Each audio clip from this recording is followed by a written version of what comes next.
Développement de la flotte et augmentation des fréquences avec 7 allers-retours quotidiens supplémentaires entre Évian-les-Bains et Lausanne. Les navettes lacustres qui relient la Suisse et la France vont être améliorées.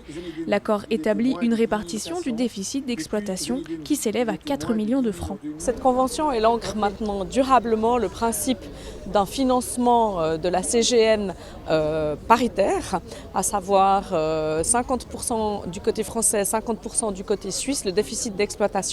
C'est le premier point. Le deuxième point, c'est qu'il y a un engagement qui est pris aujourd'hui de la part des deux rives, on va dire, de doubler les capacités sur les lignes CGN qui concernent en premier lieu l'achat de 2 bateaux pour doubler la capacité, les liaisons entre d'abord Évian et Lausanne, ensuite Thonon et Lausanne et enfin entre Ivoire-Aignan.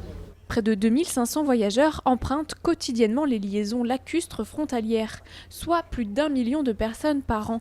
Une augmentation de 4% est attendue. Pour répondre à cette progression, 2 nouveaux bateaux sont prévus. Notre objectif avec ces 2 bateaux, c'est d'augmenter la capacité d'une part sur nos lignes en introduisant avec le premier un cadencement à 45 minutes entre Lausanne et Évian. Donc l'idée c'est vraiment de monter aussi la fiabilité de l'offre, le nombre de dessertes. Et puis on a évidemment un autre objectif qui est d'améliorer les performances environnementales de notre flotte.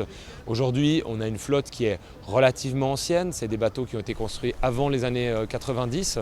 Là on aura un bateau qui sera exemplaire sur le plan écologique. Ces nouveautés sont le début d'un protocole souhaité par le Chablais pour désengorger les rives sud-est du lac Léman.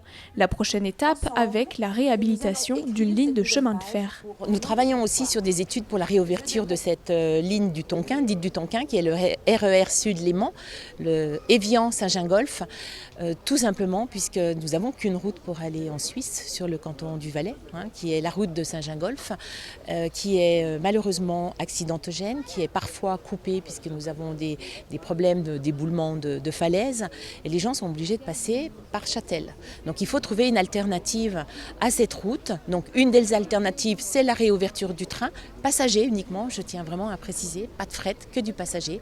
Et puis aussi on travaille sur la création d'une ligne ferroviaire Lugrin-Riviera qui permettrait aussi aux personnes de prendre le bateau alors à ce moment-là et de ne pas prendre leur voiture.